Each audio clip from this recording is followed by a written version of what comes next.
Hello. Again, I wanted to just hop on really, really fast and talk a little bit about the very biggest mistake I made while I was married. And that mistake is not believing who I was coming to understand my ex-husband was. So I'm going to be doing a few quick Facebook Live videos over the next couple days talking about some of the biggest mistakes that I made because don't be like me. I really want you to learn from my mistakes so you don't have to repeat them. And so tomorrow I'm going to talk about a big mistake I made while I was separated, which was telling absolutely everybody that I was abused. And then on Sunday, I'm going to talk about another big mistake while I was separated, which was taking advice from Christian friends who did not understand abuse at all. So today, let's talk about this huge mistake I made, which was not believing that my husband is who I was coming to understand that he was. Really, who he was showing me he was, but I just couldn't see it. So I spent several years reading about abuse while I was still married, but I was thinking to myself that can't be me because he doesn't yell at me. And he's such a nice guy. And everybody thinks he's so great. And he's Christian and he goes to church and he prays and on and on and on. Because, see, all of his abuse was entirely covert. And I was reading Why Does He Do That by Lundy Bancroft and several other books, but it was very confusing to me. And in fact, at one point, my ex actually agreed to read the book, Why Does He Do That, with me. Okay, yeah, we're in crazy land here. To help our marriage problems. He was kind of saying, well, yeah, I probably do abuse you, but I can't help it. I don't mean it. It's because I'm so wounded, all that kind of stuff. So, but also while he was doing that, at the same time, he was making all of our marriage problems mutual, and I believed him. So we did actually sit down to read that book together. We got maybe, I don't know, a few pages into the first chapter. And then he managed to convince me that our problem was something else completely different than that. So we gave up that. Um, and all along when we were discussing issues that we were having, I really wanted to believe him when he would say that he would change. And I wanted to take him at his word instead of looking at his behavior, which was that he was still doing the crazy making things over and over and over again. And I wanted to find other reasons why he was behaving that way. And I wanted ultimately to make excuses for what he was doing because I didn't want to face what it meant.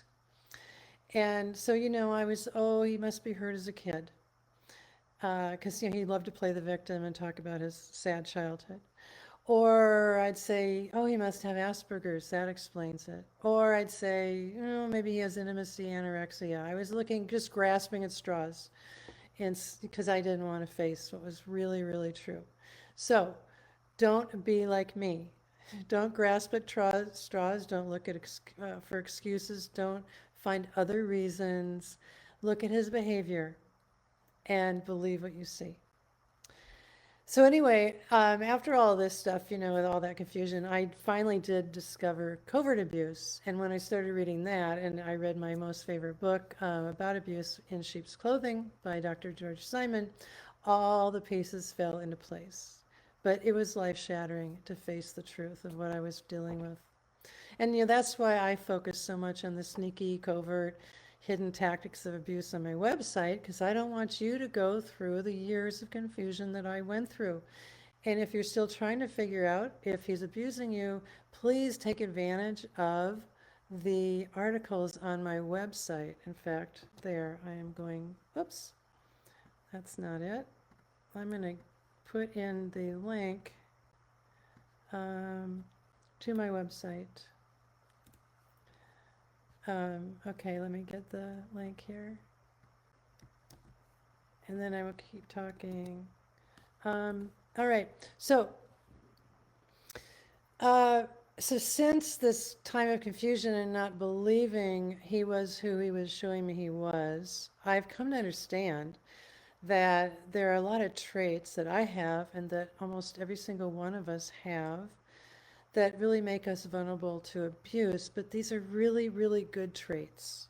As I began to understand the traits, I began to understand why I was not believing that he was who he was. So I want to talk about some of these traits and show you how they can trap us. So, one of the traits is conscientiousness, and that's why I wanted to work on my part in the marriage too. Another trait is empathy and compassion. But that's why I believed him when he played the victim and he said he couldn't help what he was doing. Other traits are faithfulness, trust, honesty, and that's why I wanted to believe him when he said he would change, because I thought he was like me. I thought he was faithful and trustworthy and honest. Other traits, loyalty, kindness, generosity. Well, that's why I forgave him over and over and over and over and over. Another trait is commitment, which is why I could never even imagine getting a divorce. And as survivors, we all have these traits, and they're beautiful, beautiful traits. They make us fantastic friends. But abusers use them against us. So we need to understand how these traits make us vulnerable and how we can protect ourselves even and still keep these traits because they're good traits. We don't want to just change who we are and become untrustworthy people and unkind people and uncompassionate people. We want to learn how to protect ourselves while being who we are. And that's one of the things that I teach, one of the many things I teach in my Rise Healing community. So, the Rise Healing community is for women who are married, separated, or divorced who are ready to focus on their own healing and get clear about what's really going on and get so solid, rock solid in yourself that you can trust what you're seeing and know that you can actually make some decisions and make a future life for yourself.